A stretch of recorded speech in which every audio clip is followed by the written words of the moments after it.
Surprise చేయకూడదు. వద్దండి చేయకూడదు, అత్తయ్య గారికి మామయ్య గారికి చెప్పండి. అత్తయ్య గారికి మామయ్య గారికి చెప్పండి అంటే అది పెత్తనం అవ్వదు, పెద్దరకం అవుతుంది. ఇప్పుడు చెప్పబట్టే కదా వాడు అలాగేనమ్మా అన్నాడు. చెప్పకుండా చేసేస్తే గొప్పలకు పోతే తిప్పలు వస్తాయంటారు మామగారు, తిన్నారు పెద్దలు చెప్పినవి. ఆ తిప్పలు ఒకరితో పోవు కదా, అందరికీ వచ్చేస్తాయన్నమాట తిప్పలు. అర్థమైంది? బొర్రట్టుకోకు. బొర్ర పట్టుకుంటే ఎందుకు, తర్వాత పట్టుకుంటే ఏడవాలి. ఇప్పుడు నేనంటే పట్టుకుంటే ఏడవక్కలేదు, నోరు మూసుకుని వెళ్ళి అక్కడికి వెళ్తున్నావు.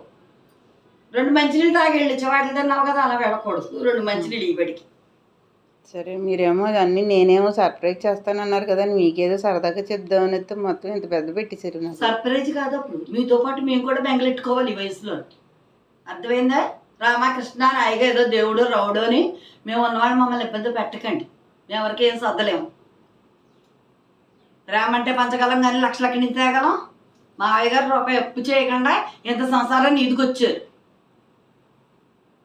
అర్థమైందా? నీకు ఇక్కడి నుంచి కొంచెం కొంచెం కొంచెం కొంచెం చెప్తాలే రోజు స్టోరీ. అత్తయ్య గారు 24 ఏళ్ళు అవుతుంది స్టోరీ తీస్తే. ఎవడైనా తీసివ్వడు ఉంటే ఇప్పుడు చెబుతాం. పూర్వం చూడు 3 గంటల సినిమాలు వచ్చి ఉంటాం. మా మామనిది మిరపరొట్లు కూడా వేసి పట్టుకెళ్ళి వాటి ఇంటర్వెల్లో తినడానికి. కొబ్బరికాయ చట్నీ, మిరపరొట్లు బండిలో కూర్చుని మళ్ళీ రహస్యం కదా కట్టెని వేసేసి ఆ గుర్రబండిలో కూర్చుని వెళ్ళి వాట మాకు చెప్పేది. అలాగా నీకు ఇంత కథ చెప్తూ ఉంటాను మన కథ. ఎప్పుడు చెప్పారు? అయ్యి బాబు ఇప్పుడు కాదు, ఇప్పుడు కాదు, నాకు జ్వరం కదే, బాగుతున్నానుగా నేను. అత్తగారు గుమ్మడికాయలు కూర్చుని జ్వరం అంటే ఎవరు నమ్మరండి. నిజమే, అలాగే నేను ఈ పాటికి రొగ్గులు కప్పుని పడుకున్నాను, ఇవాళ లేచాను. మరి నమ్ముతారేంటి? ఇగో చీర బాగుంది అత్తయ్య గారు. కట్టేసుకో, తీసుకుంటావా? బాగుంది అత్తయ్య గారు.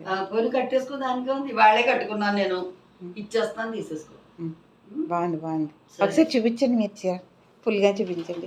ఫుల్గా చూపించినా బాగుంది, తేలిగ్గా ఉంది కదా అని కట్టుకున్నానే. నీకు నచ్చితే నువ్వు తీసేసుకో అమ్మా. వద్దు వద్దు, వద్దా? బాగుంది మీకు. సరే అలా అయితే నేను వెళ్ళా. మరి ఇస్తాను, మంచినీళ్ళు తాగి వెళ్ళమన్నారు.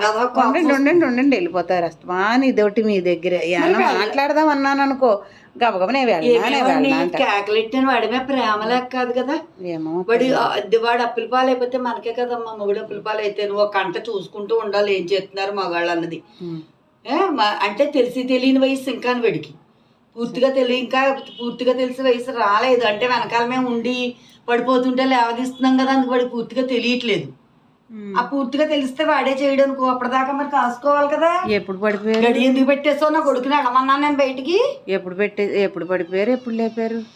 ఏటు పడిపోవడం లేపడం, పడిపోయినప్పుడు అలా లేపుతూనే ఉన్నా ఒక్కొక్కళ్ళు నేను.